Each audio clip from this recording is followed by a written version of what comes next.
ಹುಬ್ಬಳ್ಳಿಯಲ್ಲಿ ಇಂದಿನಿಂದ ಆರಂಭವಾಗಿರುವ ಟೈಕಾನ್ 2026 ಉದ್ಯಮಿಗಳ ಸಮಾವೇಶವನ್ನು ಕೇಂದ್ರ ಗ್ರಾಹಕ ವ್ಯವಹಾರ ಮತ್ತು ಆಹಾರ ನಾಗರಿಕ ಸರಬರಾಜು ಸಚಿವ ಪ್ರಹ್ಲಾದ್ ಜೋಶಿ ಉದ್ಘಾಟಿಸಿ ಯುವ ಉದ್ಯಮಿಗಳೊಂದಿಗೆ ಸಂವಾದ ನಡೆಸಿದರು. ಇದೇ ವೇಳೆ ಕೈಪಿಡಿ ಬಿಡುಗಡೆ ಮಾಡಿದರು. ಈ ಸಂದರ್ಭದಲ್ಲಿ ವಿಧಾನಸಭೆ ವಿರೋಧ ಪಕ್ಷದ ಉಪನಾಯಕ ಅರವಿಂದ ಬೆಲ್ಲದ, ವಿಧಾನ ಪರಿಷತ್ ಸದಸ್ಯ ಪ್ರದೀಪ್ ಶೆಟ್ಟರ್, ಟೈಕಾನ್ ಸಂಚಾಲಕ ವಿಶಾಲ್ ನಾಡಗೌಡ ಸೇರಿದಂತೆ ಹಲವರು ಉಪಸ್ಥಿತರಿದ್ದರು.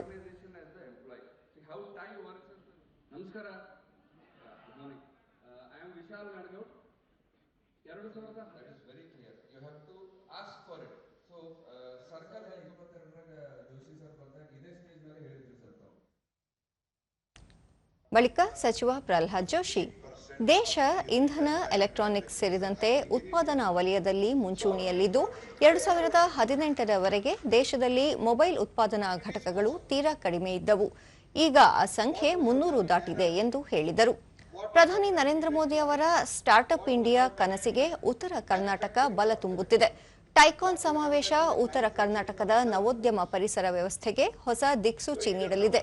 ಜೊತೆಗೆ ಈ ಭಾಗದ ಯುವ ಪ್ರತಿಭೆಗಳು ಮತ್ತು ಉದ್ಯಮಿಗಳಿಗೆ ಜಾಗತಿಕ ಮಟ್ಟದ ನೆಟ್ವರ್ಕಿಂಗ್ ಮತ್ತು ತಜ್ಞರ ಮಾರ್ಗದರ್ಶನ ಕಲ್ಪಿಸಿಕೊಡುವಲ್ಲಿ ಯಶಸ್ವಿಯಾಗಿದೆ ಎಂದು ಹೇಳಿದರು. Till 2018, there are only 2 manufacturers. Today, more than 300 manufacturers are there in India. AI for energy.